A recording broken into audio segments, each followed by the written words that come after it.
floating on the water of his swimming pool. He listened, his cheek buried in his fist as I explained the project. "It's a crazy idea," he said. "You'll get yourself killed fooling around down there." But he could not hide his enthusiasm. I told him the South's racial situation was a blot on the whole country, and especially reflected against us overseas, and that the best way to find out if we had second-class citizens and what their plight was would be to become one of them. "But it'd be terrible," he said. "You'll be making yourself the target of the most ignorant rabble in the country. If they ever caught you, they'd be sure to make an example of you." He gazed out the window, his face puffed with concentration. "But you know, it is a great idea. I can see right now you're going through with it. So what can I do to help?" "Pay the tab, and I'll give Sepia some articles, or let you use some chapters from the book I'll write." He agreed, but suggested that before I made final plans, I discuss it with Mrs. Adele Jackson, Sepia's editorial director. Both of us have a high regard for this extraordinary woman's opinions. She rose from a secretarial position to become one of the country's distinguished editors. After leaving Mr. Levitan, I called on her. At first, she thought the idea was impossible. "You don't know what you'll be getting into, John," she said. She felt that when my book was published, I would be the butt of resentment from all the hate groups, that they would stop at nothing to discredit me, and that many decent whites would be afraid to show me courtesies when others might be watching. And, too, there are the deeper currents among even well-intentioned Southerners, currents that make the idea of a white man's assuming non-white identity a somewhat repulsive step down, and other currents that say, "Don't stir up anything. Let's try to keep things peaceful." And then I went home and told my wife. After she recovered from her astonishment, she unhesitatingly agreed that if I felt I must do this thing, then I must. She offered as her part of the project her willingness to lead, with our 3 children, the unsatisfactory family life of a household deprived of husband and father. I returned at night to my barn office.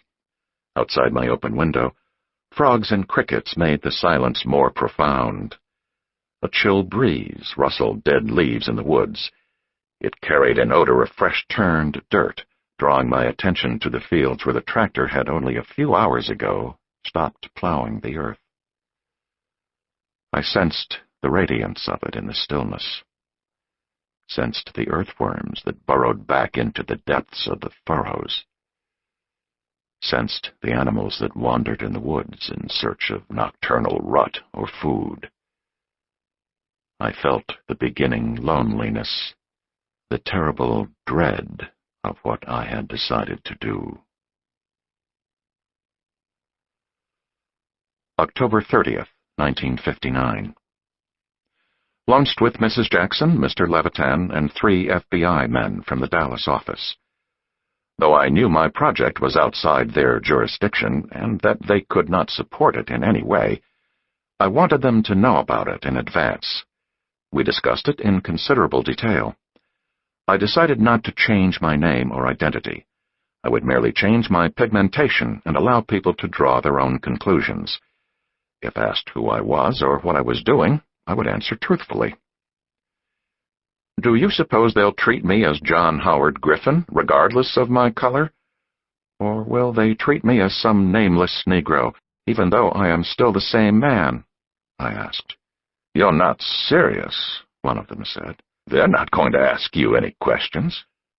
As soon as they see you, you'll be a Negro, and that's all they'll ever want to know about you." November 1st, 1959. New Orleans, Louisiana.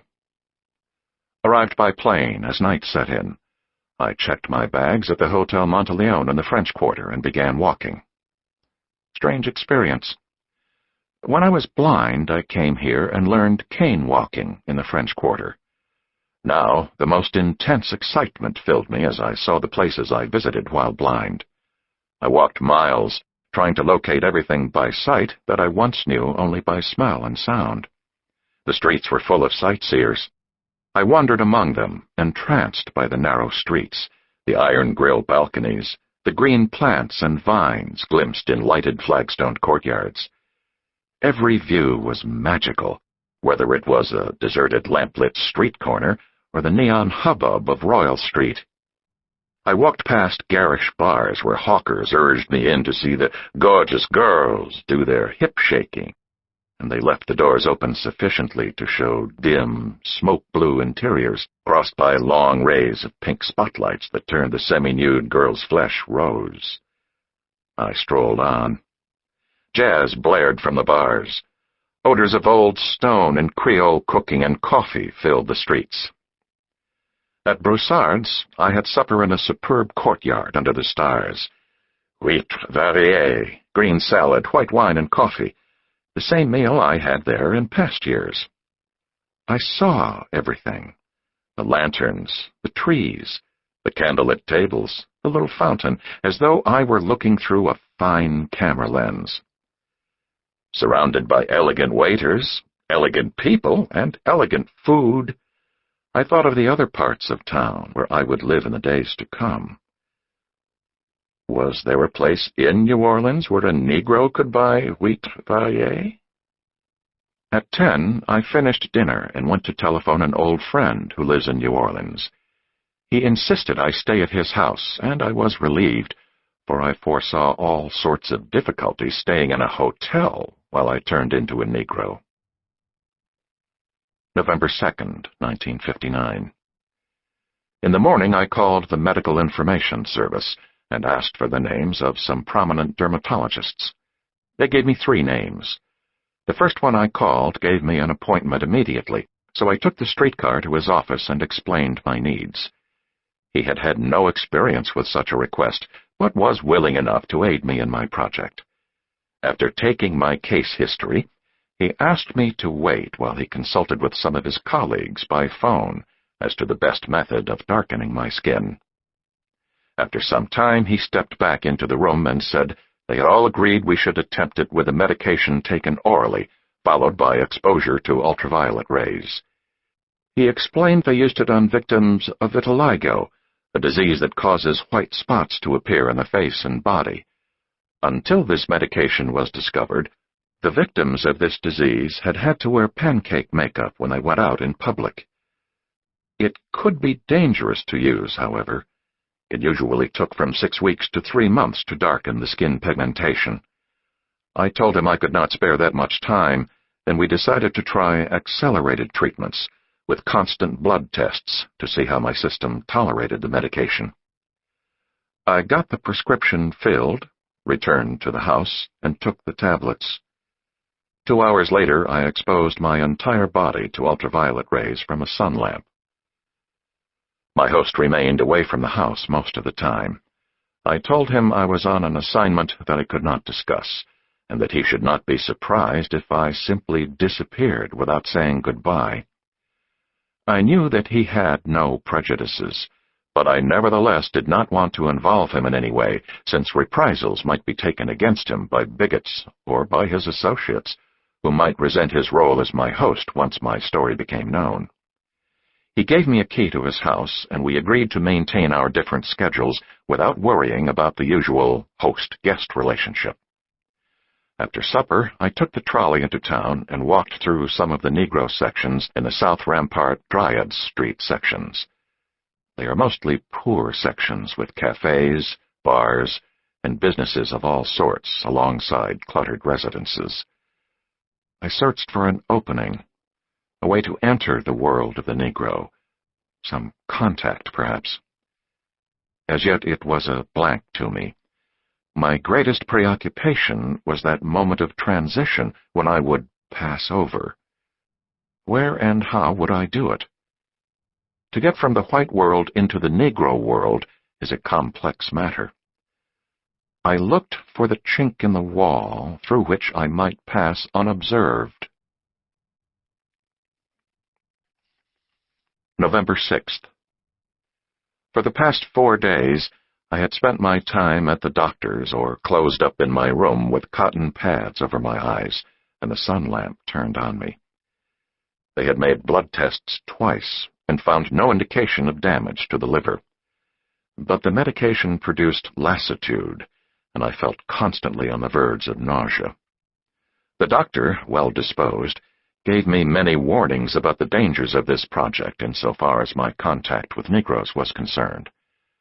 Now that he had had time to think, he was beginning to doubt the wisdom of this course, or perhaps he felt strongly his responsibility.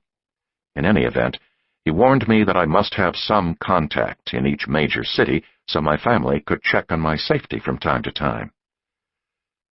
"I believe in the brotherhood of man," he said. "I respect the race. But I can never forget when I was an intern and had to go down on South Rampart Street to patch them up. 3 or 4 would be sitting in a bar or at a friend's house. They were apparently friends one minute, and then something would come up and one would get slashed up with a knife. We're willing enough to go all the way for them, but we've got this problem. How can you render the duties of justice to men when you're afraid they'll be so unaware of justice they may destroy you, especially since their attitude toward their own race is a destructive one?" He said this with real sadness. I told him my contacts indicated that Negroes themselves were aware of this dilemma, and they were making strong efforts to unify the race, to condemn among themselves any tactic or any violence or injustice that would reflect against the race as a whole. "I'm glad to hear that," he said, obviously unconvinced. He also told me things that Negroes had told him, that the lighter the skin, the more trustworthy the Negro. I was astonished to see an intelligent man fall for this cliché, and equally astonished that Negroes would advance it. For in effect, it placed the dark Negro in an inferior position, and fed the racist idea of judging a man by his color. When not lying under the lamp, I walked the streets of New Orleans to orient myself. Each day, I stopped at a sidewalk shoeshine stand near the French Market. The shine boy was an elderly man, large, keenly intelligent, and a good talker. He had lost a leg during World War I. He showed none of the obsequiousness of the Southern Negro, but was polite and easy to know. Not that I had any illusions that I knew him, for he was too astute to allow any white man that privilege. I told him I was a writer, touring the Deep South to study living conditions, civil rights, etc., but I did not tell him I would do this as a Negro. Finally, we exchanged names. He was called Sterling Williams. I decided he might be the contact for my entry into the Negro community. November 7th. I had my last visit with the doctor in the morning.